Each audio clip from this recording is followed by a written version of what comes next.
Eskom finds itself in a real predicament. Now, whether you love or hate Eskom, this is irrelevant. This is about the country, and this is extremely serious. Electricity Minister Ramakopa has warned that the electricity complex in South Africa will collapse. And he's making this warning of the total collapse of the electricity complex because the municipalities in South Africa owe Eskom over 70 billion rand and they are not paying up. So besides infrastructure, supply issues and many other things with regards to that, not paying Eskom makes it impossible for Eskom to deliver the services that they are supposed to.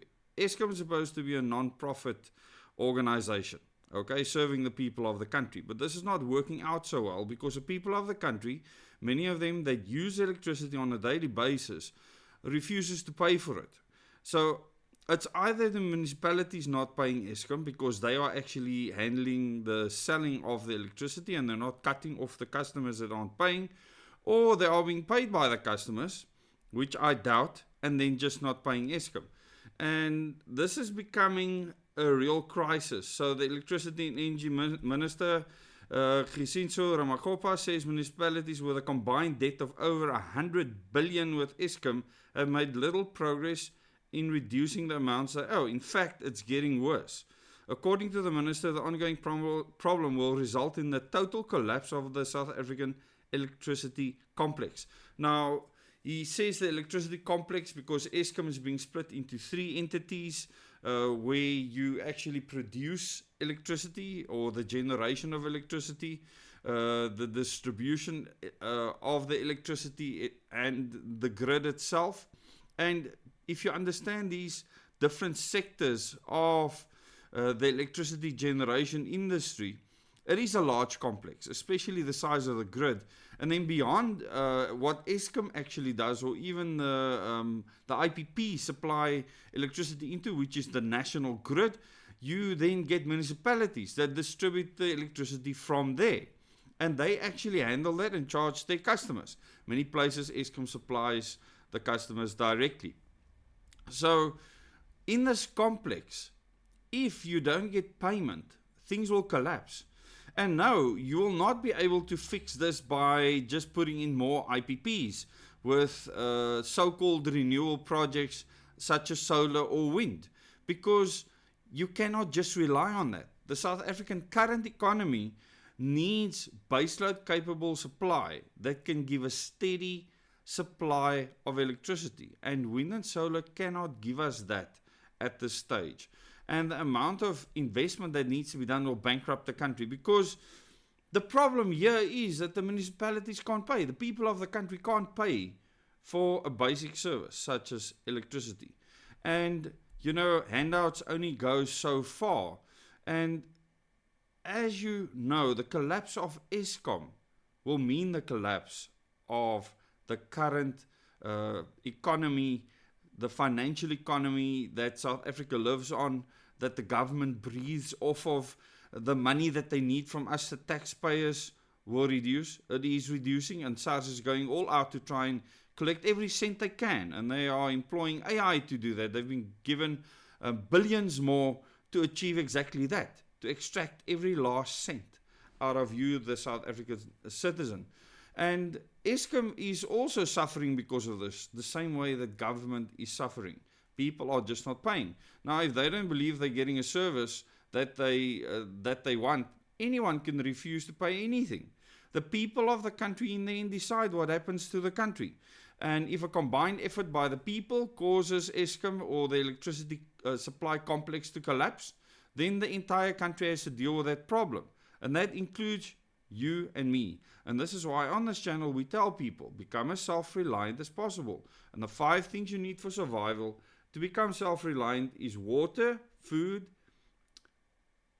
then you need a place to stay, you need energy to keep you warm in that place where you are staying, or whatever shelter that you have, and then you need something to keep you sane. And there's many things that you can do to that effect. A lot of people spend a lot of time on the keeping sane part, but they don't always spend a lot of time on the energy and the shelter part of staying alive.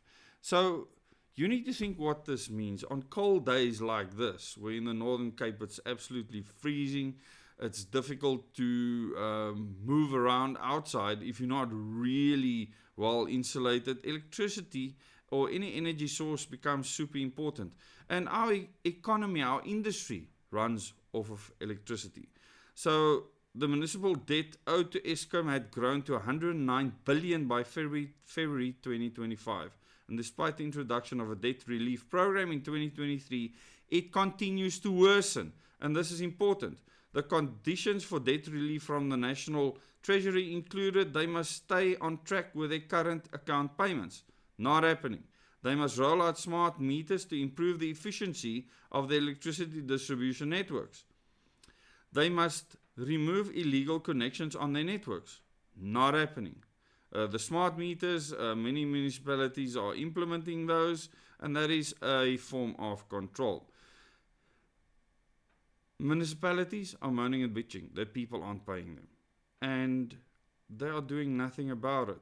What will happen if they just cut all these people off? And I will still do a video on how close we are every single month to an absolute disaster because of SASSA grants that might not be paid. And what it will look like the day, the week, and the month after the government is unable to pay SASSA grants. Okay, they say things didn't start well with Ramokgopa revealing in August 2023 that just 11 of 28 approved municipalities had honored their commitments. So 11 out of 28 that have actually stuck to these agreements. So they say by 2050 the debt will be 3.1 trillion from municipalities to Eskom. No, this is just to Eskom. What about other service suppliers? The municipalities around the country are collapsing. And because of this collapse, because our government doesn't understand the Western economy that this country was built on, it will just get worse. And S&P has downgraded the outlook for South Africa for the rest of this year, for our growth. And I think it'll be even worse by 0.2%. So they've downgraded from 1.3% growth to 1.1% growth. And I believe because of the first quarter where nothing happened, that'll be much worse than that. They are absolutely hoping and wishing that things could get better. But from where? I always say, look at the evidence on the ground. From where is the economy going to improve if our government does not change course? Thanks so much for watching this channel and for being part of this community. And just understand that we can mitigate these things. There's things you can do in your life to actually make a difference, to overcome these things and mitigate these things. And self-reliance is one of them. And many people have asked me, but I have nothing. How can I become self-reliant? I say to you, start. Do not make excuses. We have so many people that had nothing that now have something because they've implemented the many things we have told people about on the many videos on this channel, on the many live streams that we've done where we've discussed this in depth. Start. Stop complaining. Thanks so much. Till the next video.